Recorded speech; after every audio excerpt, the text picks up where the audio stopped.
Hello, everyone. I'm Cal Gould, back here with another interview with an individual that's been involved in the sport of ball hockey for a number of years. This particular individual has had great success as a player, and we hope to find out more about what he has with his experiences in the sport. So, who are we speaking with, and where are you from? Hi, Cal. My name is David Musey. I'm in around the Edmonton area. I live in St. Albert, Alberta, Canada right now. What are some of your early memories of playing unorganized street hockey or ball hockey, maybe in your own neighborhood? What memories do you have? My brother, Doug Musey, and myself were lucky enough. My dad built us an outdoor rink, but we kind of learned to skate on that. But once we were good at skating, we kind of didn't, it was kind of too small of a rink. So then we started playing almost like a broom ball, like playing ball hockey on ice with our shoes and like a frozen tennis ball or tennis ball, depending on how cold it was. So that was from time we were probably 6, 7 years old, like, yeah, playing a little bit of ice hockey. We always, every time we played, we never played with a puck. We never played with a hard orange ball. We always played with tennis balls, because if you did get hit, at least it was a frozen tennis ball. It wouldn't hurt too much, but we would play that all winter. And then we graduated. We built an actual rink inside of our trees with like backstops on either end, a string of lights across the top. And then all of our ice hockey buddies would come over, drive to our parents, and we would play 2, 3 hours a night, regardless of temperature, and just play 2-on-2 ball hockey, goalie at each end. And then the summer would come, we would play with the tennis ball again on the grass. We would put a net on each end of a field, and that encouraged you to hit the net if you're doing slap shots or one-timers, because you'd be chasing the ball a lot. But when we started playing with a tennis ball and being able to like get it under control or stick handle it in the grass or anywhere, when we started actually, when I played the first time ball hockey organized, the orange ball felt so easy because it didn't bounce. You could like just knock it down and out of the air, compared to a tennis ball trying to pass in one time. So we had a huge advantage right from our first season, because we were all playing probably almost 5 days a week, 2 hours a day, tennis ball hockey. Did you play any other organized sports before you became involved in ball hockey? My brother and I played soccer. We played outdoor soccer, kind of, it was the cheapest sport. And then obviously St. Albert had a really nice, even better than now, I guess, minor hockey programs. We played every year minor hockey until about Pee-wee. Then if you were really good, my brother and I were lucky enough to play on a few, like they were called rep teams back then, but the teams that would travel and was more expensive, and you practice more, and just kind of the higher level. So we played that. Just trying to think of any other sports, organized sports. But like we were lucky enough to have kind of a field. We grew up on an acreage outside of St. Albert above the JR golf course called Ray de Vista. And so we would play baseball till we were bored. Then we would play football with like a Nerf football, like two-hand touch. And then we would play that grass hockey. We'd play grass hockey till we wear the grass out, and our dad would tell us we couldn't play hockey anymore. So that's when we would start playing baseball or football, let the grass grow back a bit. And just pretty much every sport. We would play sport called suicide soccer, where when we were just around 18, where we would have drinks and we would play in the pitch black soccer, like with nets on either end, and just full contact, as rough as you could play. And that kind of toughened us up. But that was kind of the next door lot. We played every sport, everything imaginable. And how did you join the ball hockey league when you first played in? And by what I mean by that is, did you join with some friends? Did you get invited by somebody? Did you answer a newspaper ad? How exactly did you join? My first ever experience with the league in Edmonton, I believe it was the year before Capital City merged with Edmonton Ball Hockey Association. So I played in the Capital City one. I played on a team, I think it was Div 5, called the Dead Goat Farmers. So I had just moved out of home. I just graduated university. I was working at Lucerne Milk Plant, and it was just down the road. Down the road was like Coronation and all those arenas. So I moved into an apartment. The guy, him and all the other guys were kind of from the Gibbons River Kabar and kind of that area, Bonaccord, a lot of them, and they all were good ice hockey players, and they were playing ball hockey in the summer. They know that I was playing like on the rink, and I played a lot of kind of street hockey, I guess.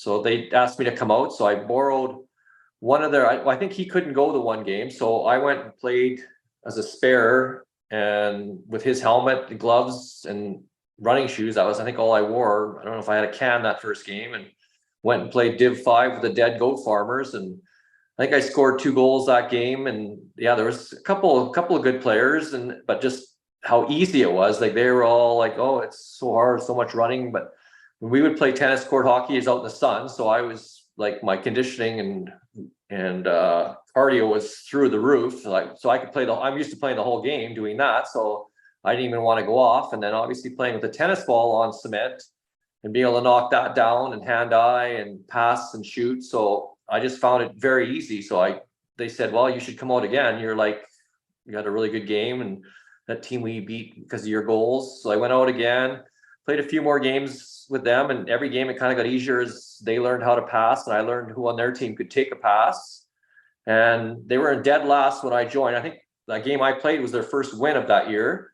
So we won a few games, and then we would play the top teams, and we couldn't quite beat them. Like I tried my best and a couple other guys, but our team wasn't overly strong. So I said, well, my brother Doug is like better than I am, and I just basically can find him anywhere on the floor. So they said, well, it's getting closer. There's about 5 or 6 games left in the year.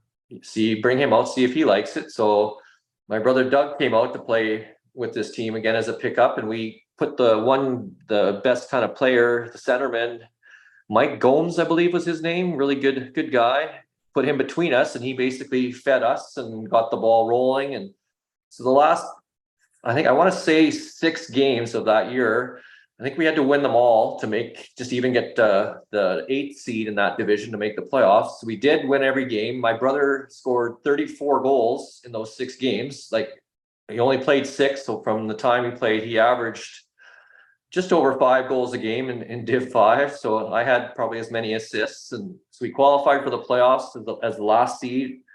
Played against Bill Bland and Chad Critchley, what was the name of that team? I remember. But yeah, they hadn't lost all year. They were a really good team. I should know because we picked up Bill Bland. I don't remember the name of that team. Started with a B, I think. Shoot. Well, anyway, we played them in the first round. I think at that time it was 1-game knockouts, and they ended up beating us, I think 11-9 or something. So our line just gave it all we had, and they were pretty much hanging on when we were on the floor, and we were scoring a lot and getting a lot. And then as soon as we would go off, they would go get a couple goals. And so it was quite an interesting game. I do definitely remember that game because my brother, like he said, every time he shot, he almost scores. There was pretty much 2 guys, not one guy, but pretty much 2 guys shadowing him when he was on the floor because he was averaging about 5 goals a game. So then, but he could still we just knew enough from playing together. Like he could still do things, either dart to places and I'd have the ball there before he was there, or he could just one time from anywhere, and he was just almost unstoppable. So that was that was in 1992. So then we decided, so that was the Dead Goat Farmers. And then, so I talked to Randy Lietsky, the league manager and statistician at the time.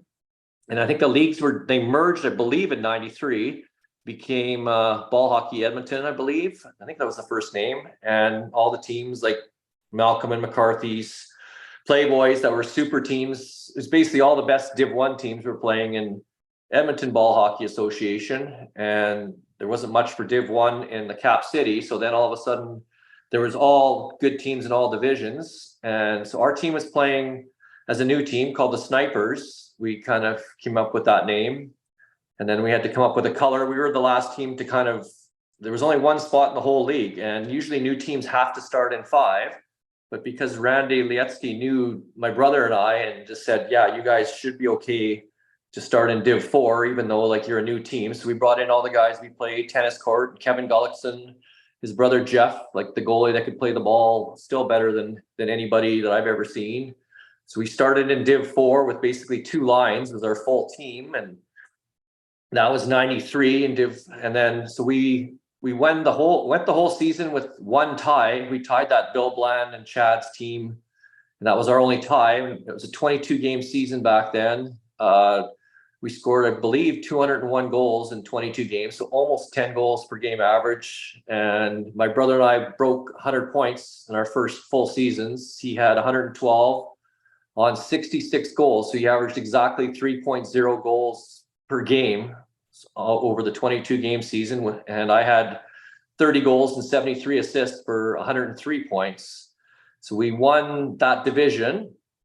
And at that time, it was provincials were in tiers. So like tier one, tier two provincials was kind of like the lower. There isn't all what there is now. So as a Div 4 team, winning Div 4, we got to go into like the provincials playdowns, and we won one game, and then we had to beat Steve Postovic was the net for a team called the Kings, and we beat them 3-1 or 3-2. And that gave us, and the Blades, Darren Liu's team, we got spots to provincials along, I believe it was, that year, was it the Wild Beavers? 93, yeah, 93. So it was Mike Symes, the Wild Beavers were the best team. They had won Div 2.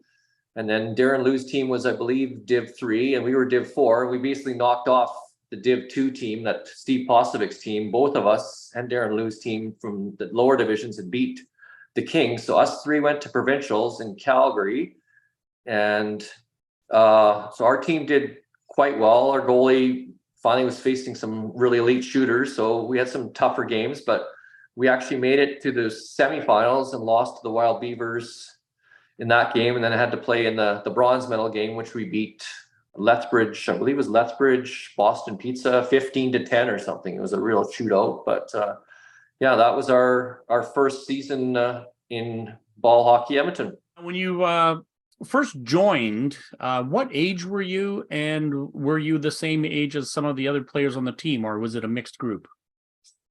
Yeah, I didn't know anything about ball hockey leagues. We were playing beer league hockey. So the year I played with the Dead Goat Farmers, I was 22 and my brother was 20. But obviously we'd been playing street hockey or whatever pretty much our whole lives. But yeah, I was 22. So 22 and then 23 when we had our own team. That was how old I was. Now, I know your team was quite popular after a number of years, and many of the players were very popular. Tell me, did you have a nickname, and did you remember any nicknames of the players on your teams that you may have had? Yeah, my brother and I were always, he was Dog, his name was Doug, but so he was Dog and I was Larry. That was just kind of names that we had growing up and through hockey and all of our lives. So, and then Justin Kidd was just usually just called him Kidder. Rogie Bork, we called Mr. Fluffy.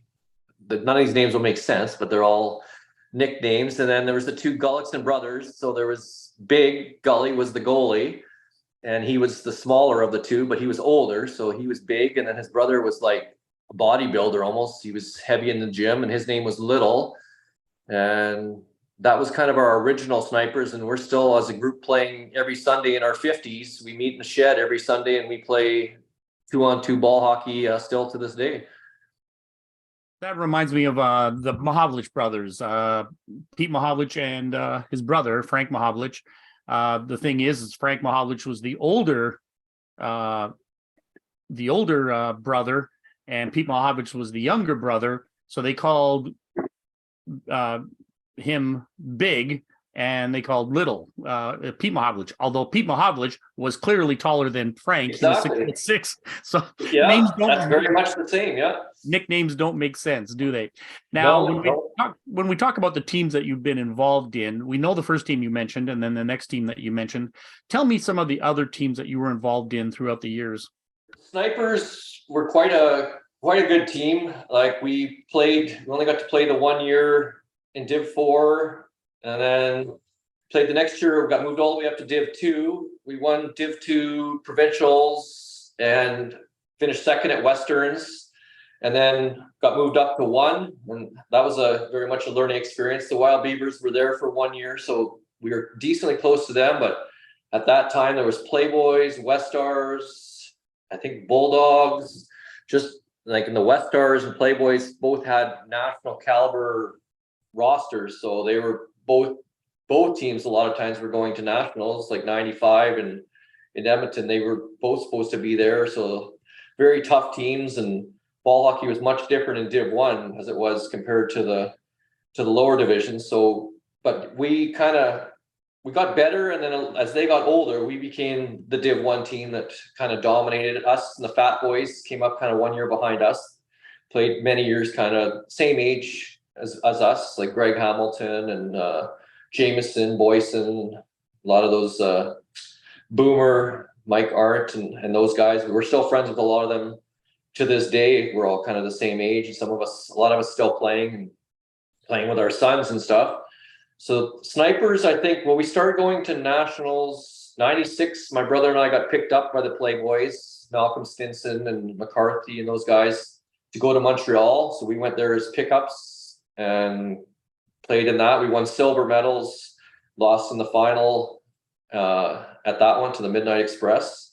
And then 97, we went again with the Playboys to Newfoundland, and I think we lost in the quarters in that one in a tough game. And then 98, trying to think, it's the 1 year that the Ball Hockey Edmonton and Canada weren't getting along, so we couldn't go to nationals. I believe that might have been 98. But then our Snipers, the first year we sent our team to nationals was 2000. We went with the Snipers with a few pickups. Jamie Burtwell from Calgary was a good buddy of ours, and we always tried to get to be good friends with the teams, the stars on the teams that we were playing. So Mike Symes, when the Beavers weren't doing so well and were getting ready to fold, he came to us like quite quickly, and we added him. Jason Yadlowski from the Bulldogs, Kevin Sturzer from the Bulldogs, Jeff Willen, a lot of those guys, as they kind of were, their teams were not so much. And so we kind of were a good group of friends, and we would always kind of add the players that we couldn't stop on the other teams to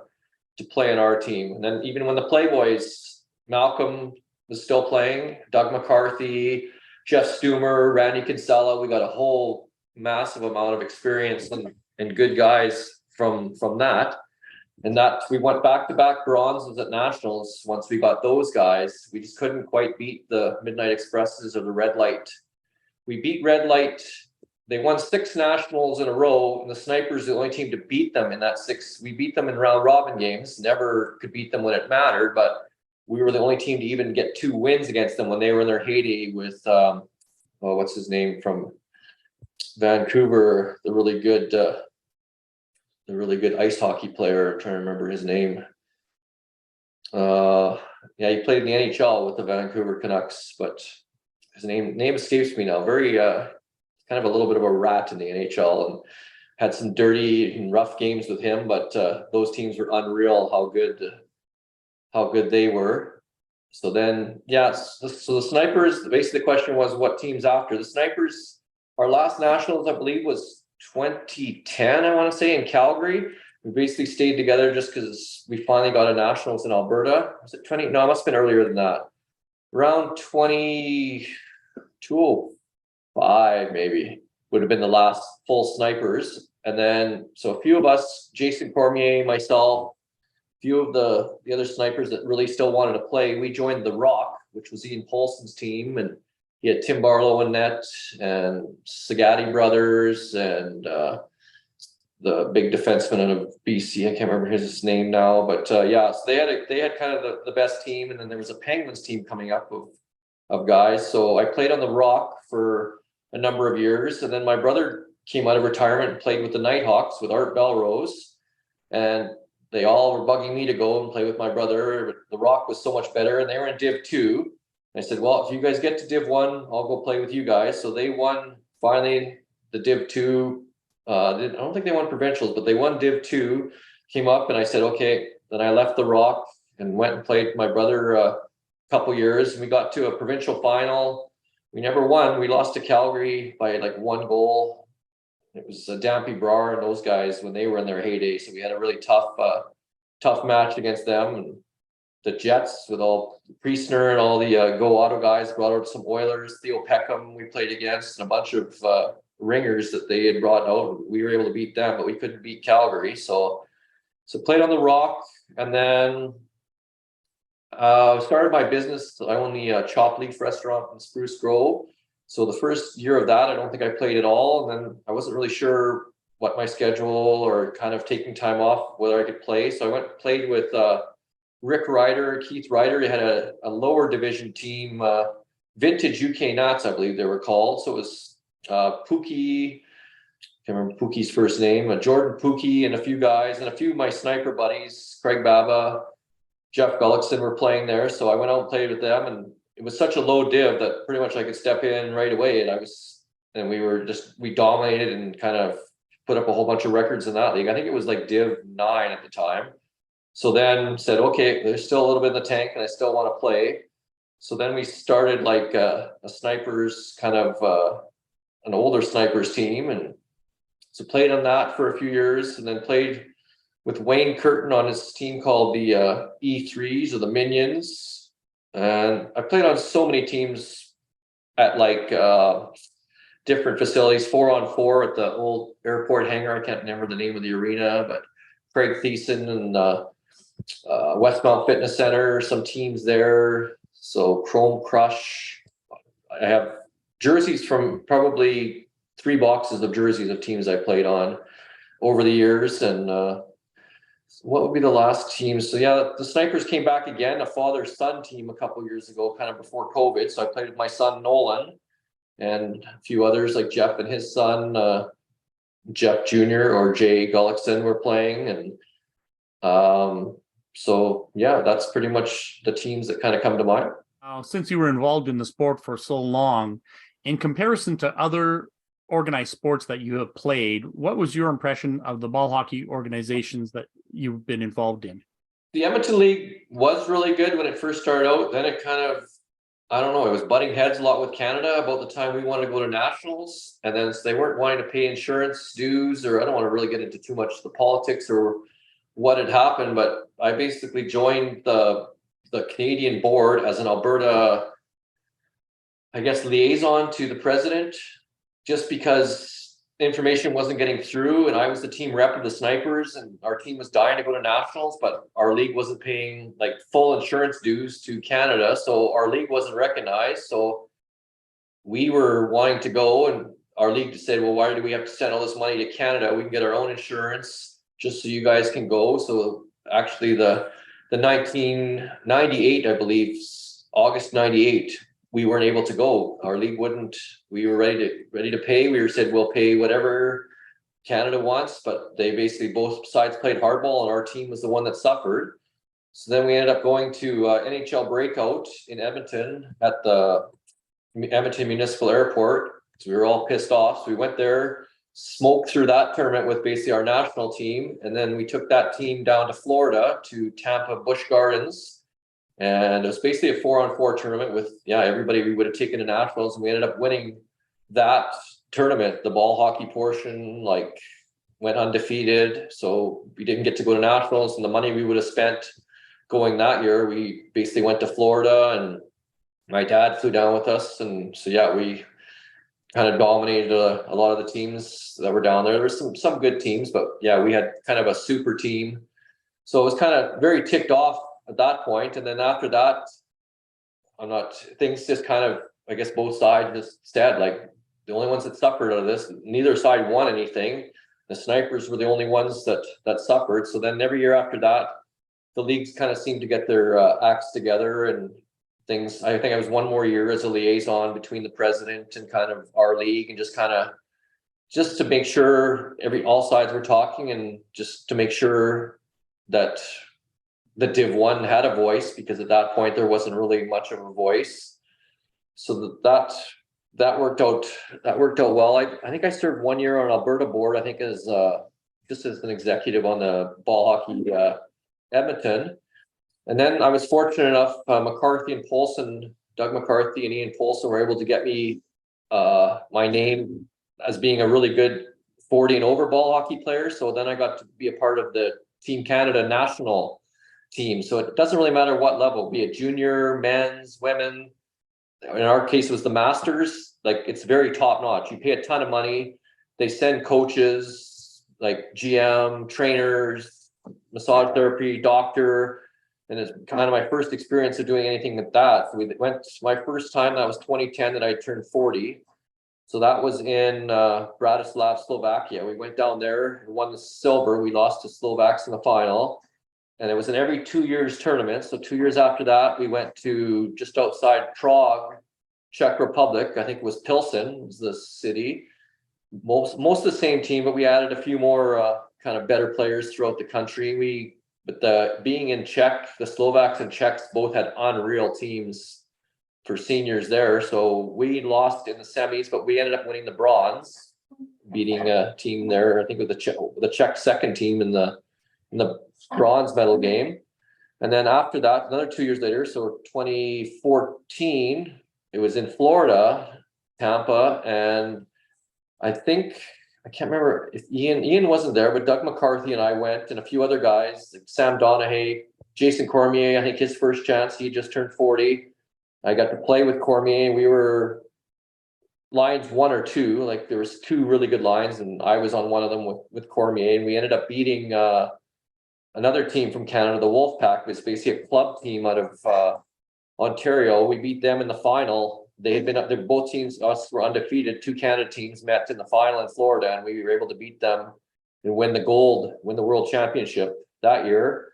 And I got one more chance in 2016 in Banff, Alberta hosted it. So it was very cool to play there. Hopefully you're not seeing these announcements on my phone. I don't think you probably are, but yeah, so that was my last, and we ended up losing to that same Wolfpack team in overtime in the gold medal game. So I got a silver. So I got 4 medals in like world championship competitions, and like you say, the organizations and Mike Swiggy and all the guys, the coaches, the different coaches that I had throughout the years there, and the GM Frank Chaloux from Quebec, who's still the coach and GM of the Team Canada Masters program and stuff. And Jason Cormier, my friend, was coaching and playing, and that he coached the men, and he played in Bermuda in the Team Canada. So Cormier and I, McCarthy, Paulson, all of us have kind of really got a lot of just awesome experiences being able to travel the world. I've never been to Europe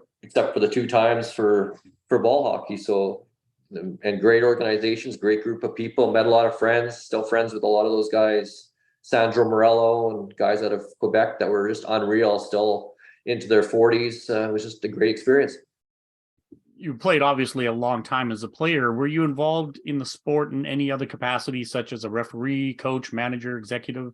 You did already mention that you were a liaison for a period of time, but were you involved in any of those capacities at any time? Never refereed. For some reason, I can never, even to this day, find, like, I watch the play and I love to watch, but when like someone scores, I could literally tell you that, but I can't like keep numbers and who made what passes to what players. So I could never referee.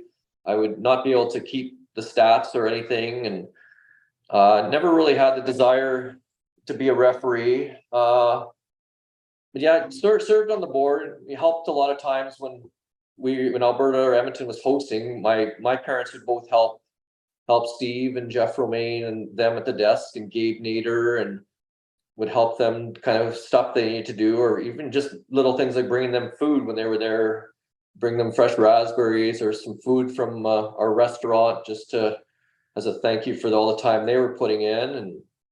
And yeah, I didn't really, so I've been a team rep on the Rock. I kind of helped Ian, but Ian did a lot of the work there. But in the Snipers, always sending teams to nationals, collecting dues, making sure guys are coming to games, recruiting newer players, hotels, flights, all of that between Justin Kidd, myself, fundraising.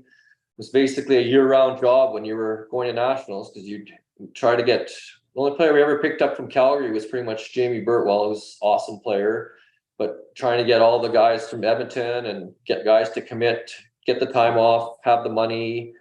So it was pretty much a full-time job. We went to nationals from like 96, and then Snipers 205, and then I went with the Jets, I think 1 year, and then the Rock, I think we went however many years we went. So went to nationals for a pile of years. So you're definitely trying to make money, trying to get your team ready. And it's almost a year-round experience practicing and just making sure you got to take a pretty good team. The nationals, always very good, good tournament. Do you have any particular favorite memory or memories of playing the sport? And by that, what I mean is, do you have a personal memory as an individual, and do you have any memories as a team collectively? For the team collectively, definitely winning after my third chance at Worlds, because I pretty much had won everything except a national championship. We've obviously won provincials, like Westerns, city championships. The Snipers, I think, won 6 in a row, Div 1 championships. So we had a lot of, so just the third time that we went, and finally with Paulo Musto out of Quebec, basically willed our team to a win in Florida. Had an awesome final game, and it just felt like that chapter kind of being there, the same guys, the same stars for 3 tries at it, and finally playing the entire tournament and winning, just being world champion was pretty amazing. So that's that memory for sure. And then finally getting the national championships in Vancouver, I went with the Masters. So they were starting to have Masters nationals. So I played on a team, I think Cormier and a bunch of guys. Tyrell Spitzer was the coach, and Norm, I think, was helping him. And so we got to the final. We went to double overtime. Can't remember what team, but we won in double overtime. So never won a men's nationals, but I won a Masters nationals. That's the only thing I hadn't won at least once. So that one sticks out in my mind. For personal games, for personal memories, there'd be a few. Probably one game, the first time we beat Red Light when they were pretty much like in their prime, the best. Alex Burrows is the guy I was trying to think of. So Alexander Burrows, best ball hockey player, MVP at like Worlds for ball hockey, and pretty much the driver of the Red Light team. We played them. I think he just got drafted, so it was kind of his last kick at the cat. And we beat them 7-6. I think I got 2 or 3 goals. I scored the winning goal in the last minute from my knees. I chipped the ball over the goalie, kind of, and one player of the game. So that was like, and Ian Polson just said we had no chance to beat him because he played with all of them on men's team Canada, and he was like just in awe, like that these guys were just gods, which they were. And somehow Kevin Gullickson, our goalie big, had an unreal game, and we couldn't keep it out of our net, but their goalie wasn't as good as ours in that game. So we ended up winning. Of course, it was just round robin, so we didn't end up winning the tournament, but to beat Red Light and myself, that's one of my best personal games of my career. And the best stats game my brother and I ever had was the year we both broke 100 points. I think with Rupi Bawija and Dennis Whitebear, there were 4 of us that broke 100 points that year. And we scored, there was no mercy rule then. So it was stop time the whole game. And we beat a team called the Sabres 23-2. My brother had 9 goals and 6 assists, and I had 2 goals and 13 assists. We both tied at 15 points in that game. And they had like players of the week, and they had in the newsletter, so they would print off this little plaque, and my brother and I were always trying to win the player of the week, and we would put it up, and we'd make a copy and put it up on our captain, our line mate Justin Kidd's fridge whenever we won, and he would see it and he would rip it up and be all mad. And finally when he won one, and he would put it on our fridge. So we were very stats driven that year because we were all just lighting it up. It didn't even matter what the score was because we were all trying to just see who could get the most points and stuff like that. And the newsletter, it would come out and it would just be the Musey brothers that, the Musey brothers this, and Justin, our center and captain, was just yeah. He was like, who do I got to talk to? This is like, what am I, just window dressing? He was so mad, and everyone was like laughing so hard. Our goalie, like, he would play well, finally win something. And so yeah, the newsletters back in the day, I don't know who did them. It was a lot of work. I still have them in my basement. And how many times when we were in our heyday that that's what drove us, is just trying to get recognized, and then seeing the stats. And Kevin Sturzer and those guys, same thing. They were lighting it up and trying to see what we could do just to get in the newsletter. And the Channel 7 at that time, it was Shaw.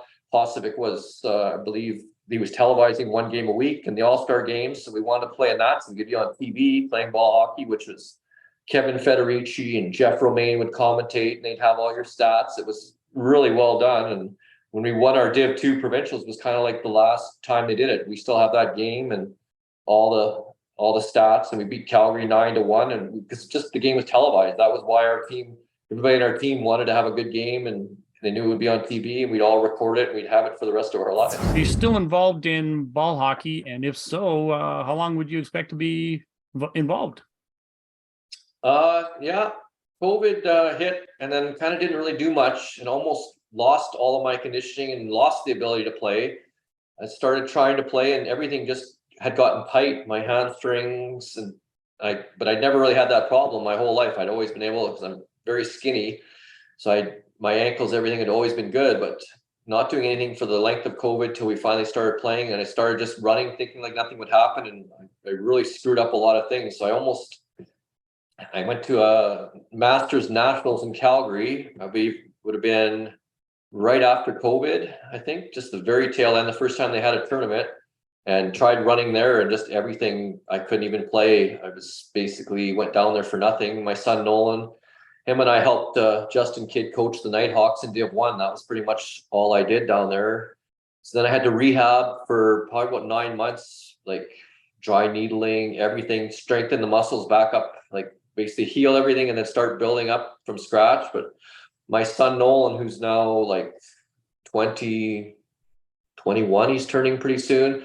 I wanted to still play a little bit with him. So I had motivation to try to get back and not just say that's it, call it a career. And my buddy Doug McCarthy, who's just turned 60 now, he still plays soccer, ice hockey, ball hockey, like 5-6 days a week. So just realizing, yeah, I'm 7 years younger than him. If he can do it, I can do it. So kind of pushed myself to do that. So we play every Sunday with the original Snipers. We play ball hockey, and our guys, Martin Cope, his heated shed on his acreage. He's got a huge shop and like 30-foot ceiling so we play there. Kevin Gullickson, my brother, play net, and we just every Sunday for 2 hours we go just play ball hockey and run. And there's a tournament in Edmonton now, really good tournament. It's called Old School, or OSHL. You pay $80, your name goes on a board, and there's 16 GMs with 16 countries, and they draft. So they have like a draft lottery with the balls. They get picks, and they trade their picks, and then there's a draft night. So everybody that wants to play, including goalies, gets put in. The GMs draft 6 players and a goalie each. So you meet your team on Saturday morning, the guys you're going to be playing with. You're guaranteed 3 games. And then it's quarters, semis, finals, all in one day. So it's 3-on-3 with 1 line change. It's by far the hardest tournament. So I played in 6 of those. And the last one I was lucky enough to play Team Finland. Nolan and I got drafted to the same team, and we actually ended up winning the tournament. So I'm retiring from that tournament because it's your body, basically a week you're out of commission afterwards, even when you're young. And the only reason that got me through it is trying to win with Nolan's. But we were able to win in the finals on the last second goal in that. So, but that's an awesome tournament. Jimmy Ward and Andrew Ginther, Johnny Grant. There's 3 guys that put in a lot of time in Edmonton, and that's their tournament. And it's pretty much bulk of the same guys. Some guys switch in, some guys switch out, but there's good goalies that want to get on the list. There's Div 1 Savages that come and go, and it's, again, Sam Provencal from Quebec. He came to play just in this tournament. Like Matt Louis flew him in, or just so always some superstars, and playing 3-on-3 and playing in that. That's kind of not playing too much on the big floor anymore, but playing 3-on-3 or drop-in ball hockey still. Did you have any family members that played the sport of ball hockey? Yeah, my son Nolan's playing now, and if his body willing, he'll hopefully get to the highest levels. And my brother Doug and I played right kind of from that first dead goat farmers year, Snipers, kind of right through till his hamstrings and stuff kind of stopped him when I was playing the Rock. He wasn't playing ball hockey, and now he plays goal when we play weekly and stuff like that. But yeah, my brother and I, my whole family, even my daughter, we play ball hockey on our driveway and stuff, that she'll come out and shoot, and wants to really learn how to shoot. And she played ball hockey when she was young, and she was Irish dancer, so she was super runner and had super energy. So just learning how to the ins and outs of hockey, but she enjoyed that for a couple of years. And my son Nolan's played a few games with the Savages and Nighthawks, and it's very good. He's just got to kind of get healthy and get his body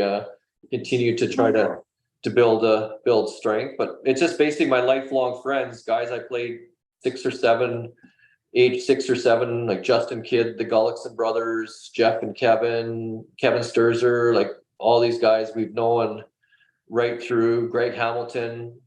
We just so not really family, but we see them all, still talk to them all, and they're like family. Now, here's a specific question I'm going to ask that's mostly opinion.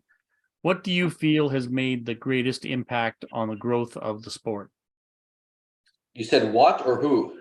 What has made the greatest impact, or it could be a combination of things, but what do you feel has made the greatest impact on the growth?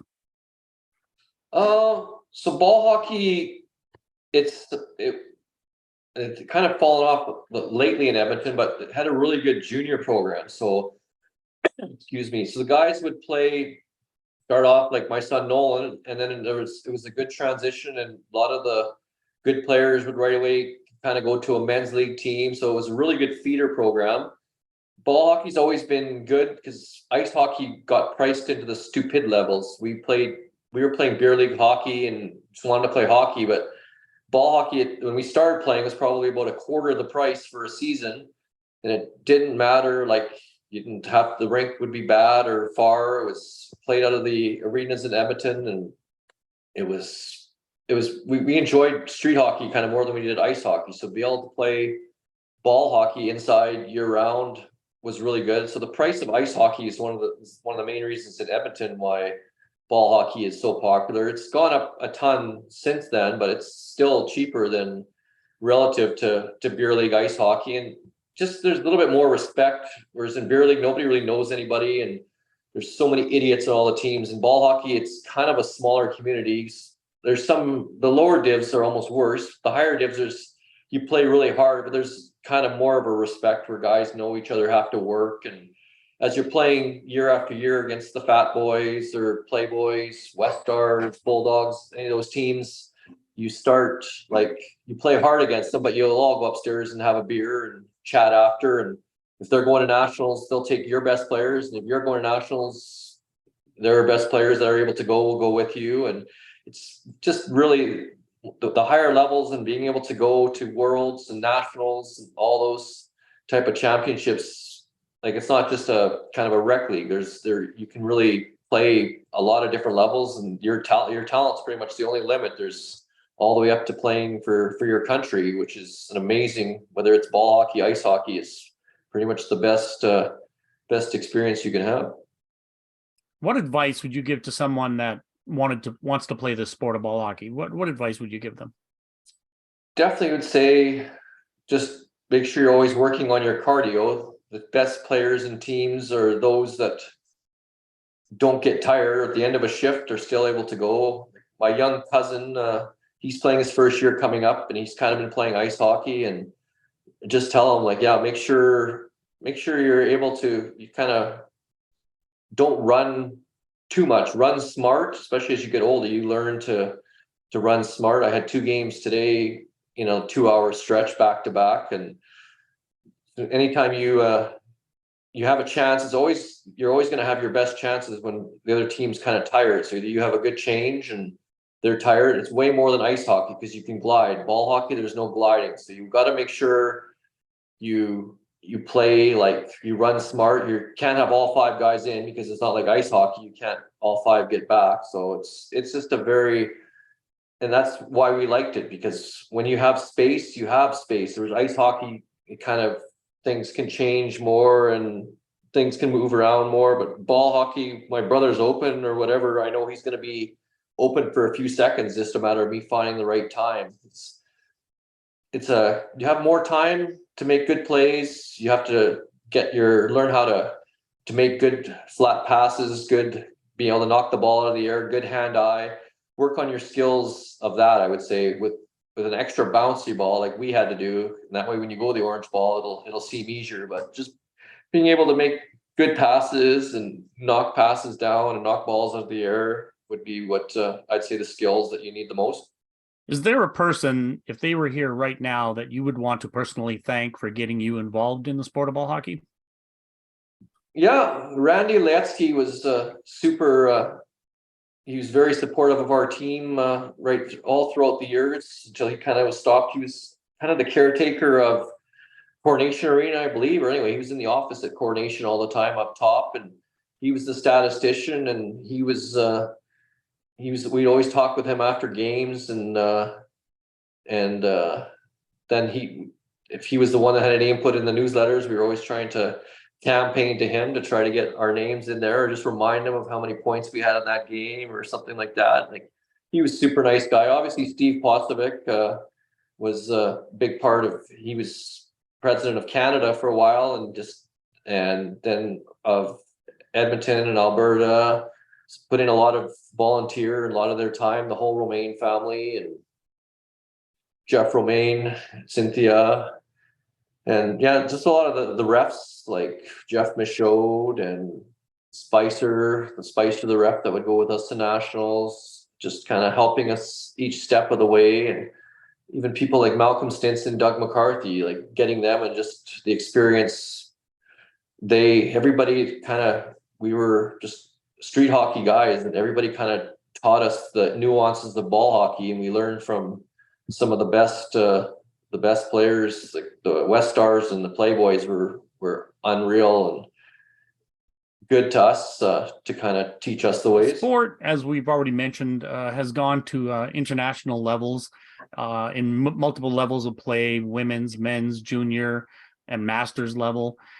So now that we are aware of the high level of the sport has reached a very high level, what do you see or hope to see for the future of ball hockey? Like, I've talked with Doug McCarthy for a while, and there was people that he was in talks with that it was going to be 1 year, possibly an Olympic demonstration sport. So I know like BMX and two-man curling, and there's lots of kind of almost gimmick sports, I would call them. But ball hockey, with now like the US is very much, they have like almost a US ball hockey development program for their national teams. The Slovakians are like, no matter what level, are unreal. Like, they'll have more fans out for ball hockey there than they will for ice hockey, and they host national championships and stuff. Their players and everything, it's just amazing. So yeah, to be an Olympic sport would be awesome. But the World Championships, the men's, like, just how fast and how good a game that is. But right now Edmonton don't really have a minor program, so we're missing out on guys and girls playing at the grassroots and growing the sport, and the sport kind of having more of a future. So I know my buddy Johnny Grant is starting a league in Spruce Grove with a really good junior program to try to kind of start the process again. But there's been however many years, COVID didn't help either. But the junior program before COVID was doing really well. It was pretty much full all the time, and all winter was going really good, and then summer as well. And they were going to like junior A, junior B nationals, and so be good if the junior program and again the kids, because it's good for parents. Like, it's a good sport, and it's a lot cheaper than ice hockey. Is there anything you'd like to add besides all the questions I've asked you? No, not too much. Just, I guess, I remember yourself when you were there. Even like Joey Moss was watching Kevin Sturzer and us. I remember Joey Moss, the Edmonton Oilers equipment boy, there watching us at Coronation Arena. I just think of all the years. I can still watch occasionally the tape of Henry Federici and the commentary, just like all the stats, and we have like videos of those games on Ball Hockey Update, I think it was called, and they would flash the different divisions. So it's too bad there isn't that stuff now, because there's a lot of good teams and players. And kind of our last year of Div 2, right when we went to Div 1, that all stopped. There was no more local TV coverage or games televised, no more newsletters. So very lucky, very thankful for those. I don't know if we would have stayed with it or had the hunger we did if the newsletters and the all-time stats, like we were trying to be the all-time leaders in goals and assists, or our goalie probably more assists than wins, or he was playing the ball so much. But yeah, it's just kind of too bad that there isn't a ton of people running that type of stuff and all the extra and all the work that took. But it was definitely the golden age of ball hockey. Was kind of at the start of ball hockey Edmonton, and up for those few years, and hats off to those people that ran it back then. Thank you very much for your time. I appreciate all of the stories you've shared with me. Okay, thanks, Cal.